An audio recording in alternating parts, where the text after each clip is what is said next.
Hola chicos y chicas, me alegra saludarlos nuevamente. En esta ocasión vamos a estar estudiando el tema que hemos titulado El Reino Contraataca, el propósito y plan de Dios. Vamos a hacer uso de estas diapositivas para ayudar esta enseñanza y vamos a estar profundizando desde una perspectiva bíblica, desde una perspectiva doctrinal, todo lo que es la historia del reino de Dios. Vamos a comenzar con la lectura que se encuentra en el libro de los Salmos, capítulo 10, versículo 16, donde dice: Jehová es rey para siempre. Yo creo que quizá no hay una declaración mayor y polémica quizá para muchos, pero que nos declara una verdad fundamental en la palabra de Dios. Es que el Señor, nuestro Creador, el Hacedor de todas las cosas, no solamente está interesado en mantener una relación con su creación, sino que también Él mismo se da a conocer como el Rey, como el Gobernador y como aquel que está en autoridad y en el gobierno de todo lo que sucede en el universo. La Biblia declara que existe un lugar llamado el cielo, donde se encuentra el trono de Dios, y donde, siendo creados por Dios mismo, existen muchos miles de ángeles, de seres angelicales que están continuamente adorándole de día y de noche, y que es desde este lugar donde el Señor mantiene su gobierno, mantiene el centro de su trono, y bajo el cual da sus órdenes, da sus preceptos. La Biblia enseña que desde antes de la fundación del mundo ya existía este lugar con la presencia de estos seres, pero también podemos encontrar una historia muy especial que se encuentra en el libro de Ezequiel, donde nos habla acerca de un ángel llamado Lucero. Dice que era un ángel esplendoroso en su belleza, en su hermosura, pero también fue un ángel encargado de la adoración en celestial, ¿sí? Y el cual podemos ver que tenía un alto rango en medio de esos ejércitos de ángeles. Vamos a leer lo que dice Isaías 14:14. ¿Cómo caíste del cielo, oh lucero, hijo de la mañana? Cortado fuiste por tierra, tú que debilitabas a las naciones, tú que decías en tu corazón: subiré al cielo, en lo alto junto a las estrellas de Dios, levantaré mi trono, y en el monte del testimonio me sentaré a los lados del norte, sobre las alturas de las nubes subiré y seré semejante al Altísimo. Algo muy importante que podemos ver aquí, y es que Satanás, o ese ángel también llamado Lucero, fue echado de este lugar por su rebelión, por haber en su corazón permitido el pensamiento de querer ser como Dios, de querer estar al nivel de Dios. Y dice que este ángel comienza a comandar una rebelión en medio de estas huestes angelicales en contra de Dios, y que en ese mismo momento, cuando entra la maldad en su corazón, inmediatamente Dios emite un juicio y este ángel es echado del cielo, según estos mismos textos que encontramos aquí en Ezequiel, con las 3/4 partes de los ángeles, dando origen así a un reino dividido. Es entonces cuando, desde una perspectiva teológica, podamos encontrar que es aquí como, según la Biblia, inicia la maldad y entra la maldad a todo el universo. Cabe aclarar y hacer énfasis en que antes de esto no había maldad. Es decir, en esa pasada eternidad, solamente Dios gobernaba en medio de estas criaturas angelicales, ejercía su dominio sobre todo el universo en perfecta armonía. Muchas personas tienen esa pregunta: ¿cómo surge el mal o por qué Dios permite la maldad en medio del universo, permite el sufrimiento. Entonces, aquí podemos comenzar a entender y poder ver en esa cronología, como la Biblia nos enseña paso a paso, cómo surge la maldad en medio del universo. Es a través de este ángel lucero que posteriormente, después de haberse sublevado en contra de Dios, Dios emite un juicio y pasa a ser adversario, a ser enemigo, a ser ese ángel caído, ¿sí?, llamado Satanás. Es aquí entonces cuando nosotros podemos también ver cómo Dios comienza a ejecutar su plan de poder remediar esta situación, digámoslo así, de conflicto en la cual entra el universo entero. Dios no podía quedarse, digámoslo así, de brazos cruzados frente a esta situación que al parecer, desde quizá de una perspectiva humana, podríamos decir que se le hubiera salido de las manos, pero en medio de su plan, en medio de su perfección, en medio de su gloria, Dios ya tenía la solución y Dios ya tenía cuál iba a ser la acción y el paso a seguir después de que Satanás se subleva. Y es entonces cuando comenzamos a ver lo que la Biblia nos enseña, que está en el libro de Génesis capítulo 1, versículo 1. Dice la palabra de Dios: en el principio Dios creó los cielos y la tierra. Es aquí entonces cuando Dios en su magnífico poder comienza a crear todo lo que existe en la naturaleza, todo lo que existe en el universo tal como lo conocemos hoy en día, y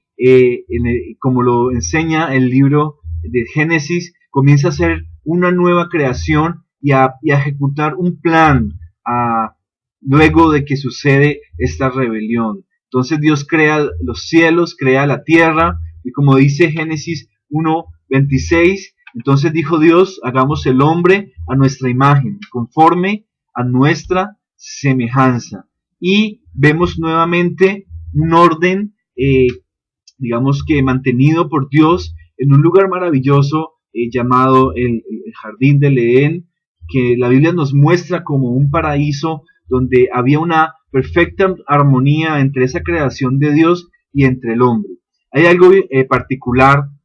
que tenemos que saber, está en Génesis 2:17,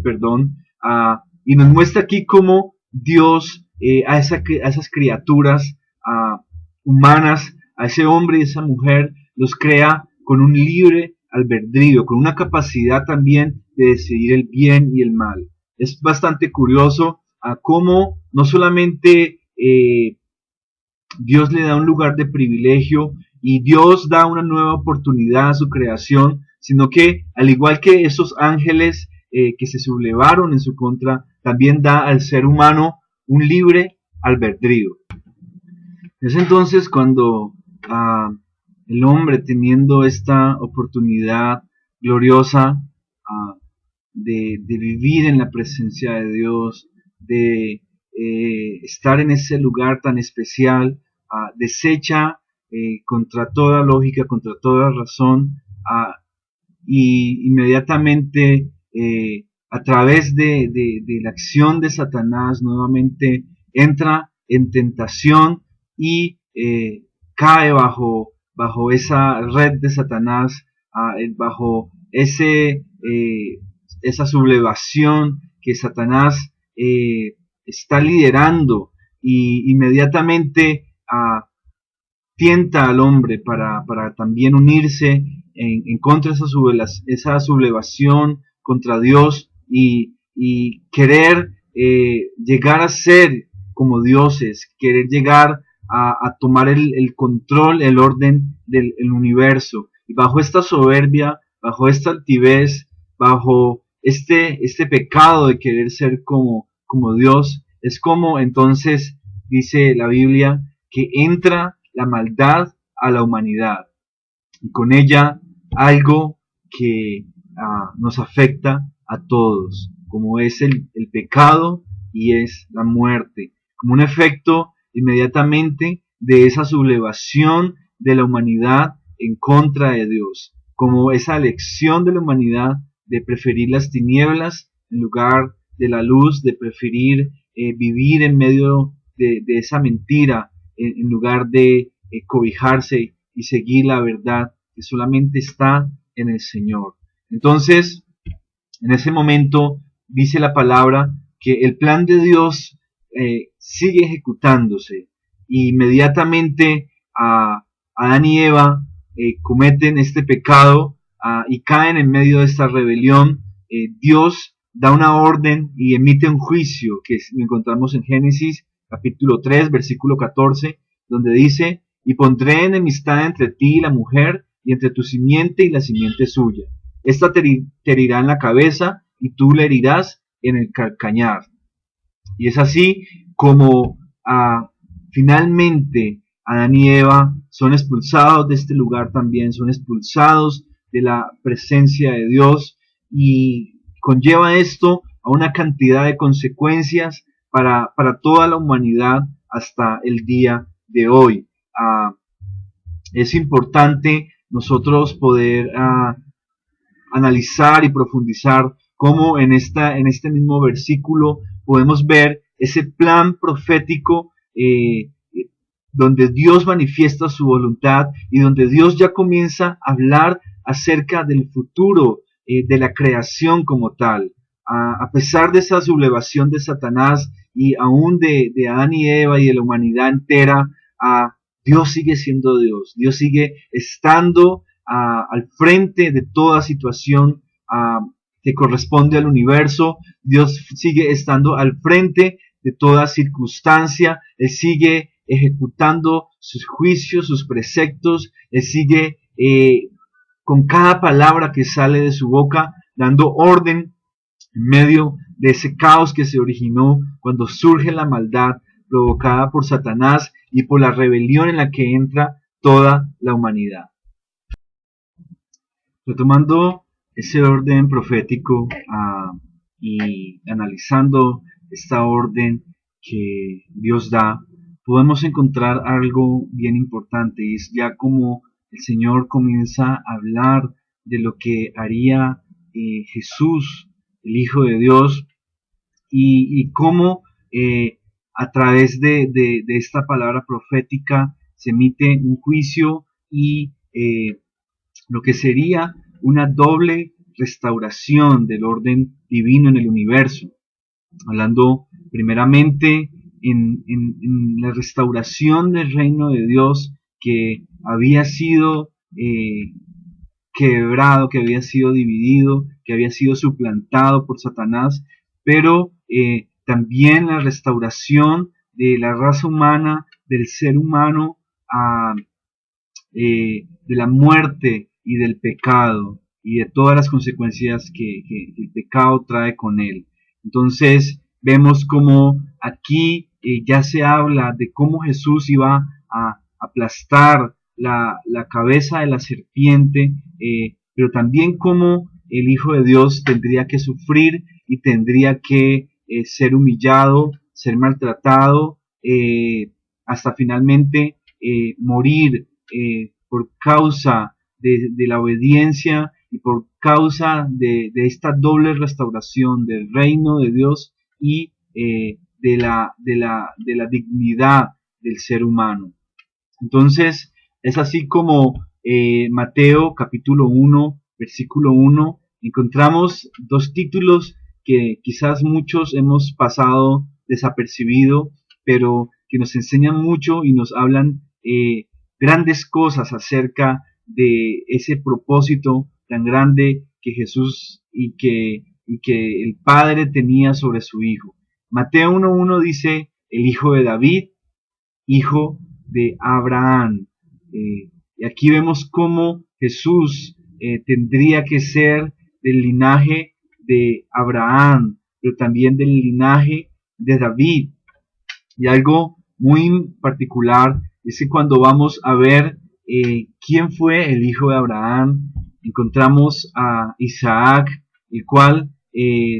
menciona la Biblia que fue ese hijo amado por Abraham, a tal punto que el Señor le pide que le sacrifique. Entonces, aquí ya comenzamos a ver imágenes de lo que tendría que ser el padre sacrificando a su hijo, como una muestra, un símbolo profético también de cómo Jesús iba a ser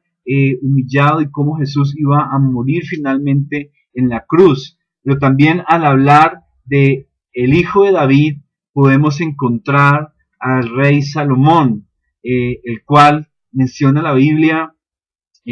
Dios le dio ese privilegio, esa oportunidad de tener sabiduría como ningún otro hombre,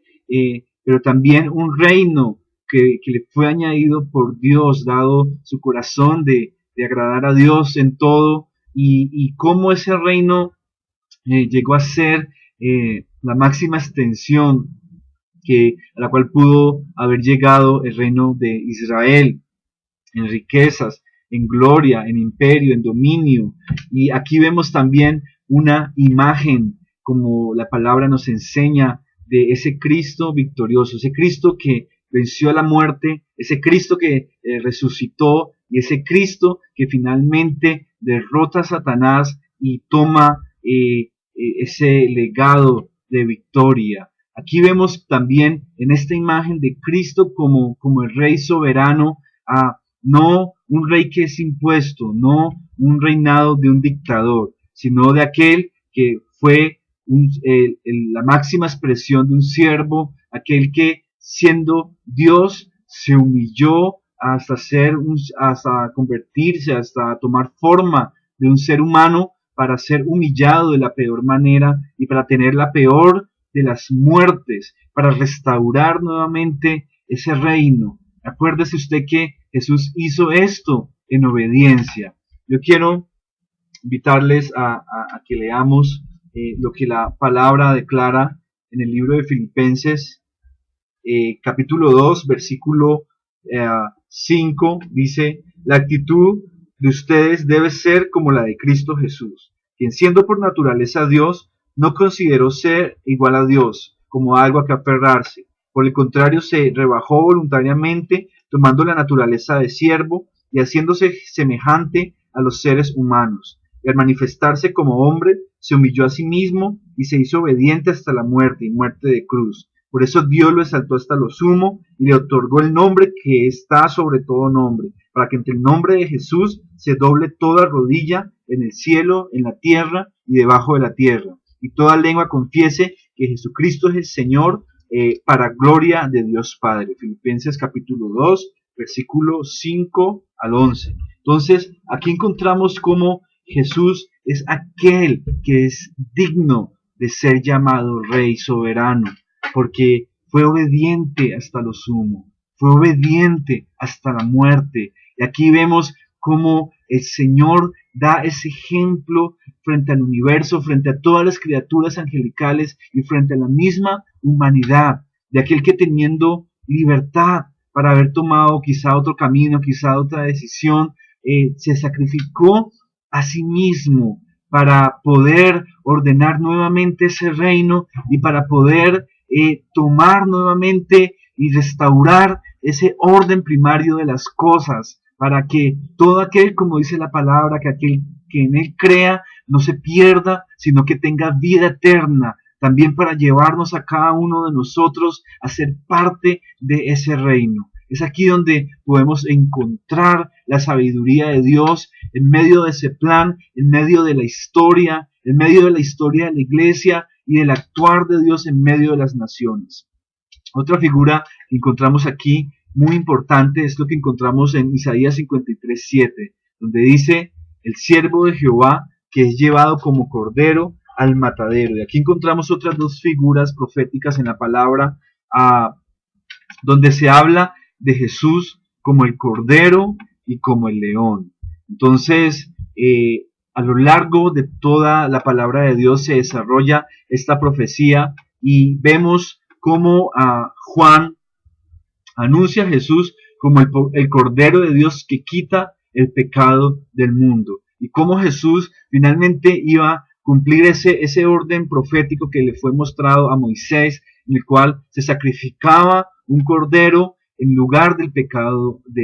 del pueblo, o tomando, llevando las cargas y el pecado del pueblo. Asimismo, dice que Él iba a tomar nuestro pecado, nuestras cargas, iba a tomar nuestro lugar para así poder librar a la humanidad del pecado, del poder y de la influencia del pecado, pero también para poder darnos una vida de victoria y poder llevarnos a cada uno a estar bajo su señorío y bajo su reino. Aquí tenemos esa figura del Cordero que fue obediente, pero también que fue sacrificado por nuestro pecado. Y es a través de ese sacrificio de Jesús que nosotros podemos tener libertad, dice la palabra, para acercarnos confiadamente hasta su trono, para poder acercarnos confiadamente nuevamente a su presencia. Y es aquí donde esa relación que se había roto entre el hombre, entre la humanidad y Dios, nuevamente vuelve a ser restablecida. Dice Apocalipsis 5:12, el Cordero que fue inmolado es digno de tomar las riquezas, la sabiduría, la fortaleza, la honra, la gloria y la alabanza. Es aquí donde se restaura esa humanidad que fue llevada muy lejos de Dios por la maldad que fue encontrada primeramente en Satanás, donde se restaura esa creación de Dios para que tenga vida eterna, para que tenga plenitud en la presencia de Dios, para que pueda ser parte de ese reino. Y encontramos también la figura del león de la tribu de Judá, en lo que nos enseña la palabra en Génesis 49, del verso 9 al 10, y en Apocalipsis capítulo 5, versículo 5, el cual vamos a leer. Dice la palabra: uno de los ancianos me dijo, deja de llorar, que ya el león de la tribu de Judá, la raíz de David, ha vencido. Él sí puede abrir el rollo y sus 7 sellos. Entonces vi en medio de los 4 seres vivientes y del trono y los ancianos a un cordero que estaba de pie y parecía haber sido sacrificado. Entonces aquí encontramos esos dos figuras proféticas, y en el león, como es conocido como el rey en medio de todos los animales, en esa figura de Cristo nuevamente tomando ese reinado, siendo obediente hasta la muerte, pero igualmente restableciendo ese reino, diciendo un claro mensaje a Satanás y a sus huestes, que es posible someternos bajo el señorío del Señor, es posible, aún como seres humanos, vivir una vida que agrade a Dios, que honra a Dios, y que es posible que la humanidad pueda seguir a Él, pueda conocerle a Él, pueda estar junto a Él, pueda ser parte de ese reino de una manera voluntaria, en alabanza, en adoración, en olor fragante. Y esto es algo que nos deja una gran lección. Vamos a ver entonces, resumiendo, podríamos decir que la misión de Dios desde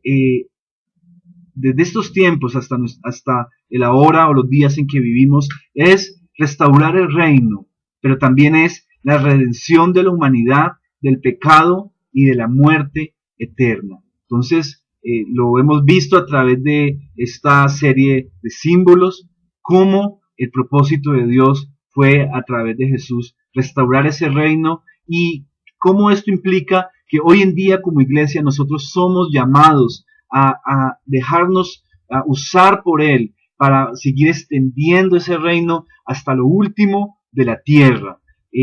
para que le conozcan a Él, para que cada día su iglesia pueda llevar el evangelio a cada nación, a cada tribu, a cada lengua, y también para nosotros ser partícipes en ese segundo propósito, que es la redención de la humanidad, del pecado y de la muerte eterna. De esta manera, podríamos decir que el propósito de Dios puede ser resumido así: redimir a un pueblo de todos los pueblos y ser soberano de un reino que reemplazará a todos los reinos. Dos palabras claves: la restauración del reino y la restauración de la humanidad. Es muy importante que estos conceptos los tengamos muy claros para asimismo poder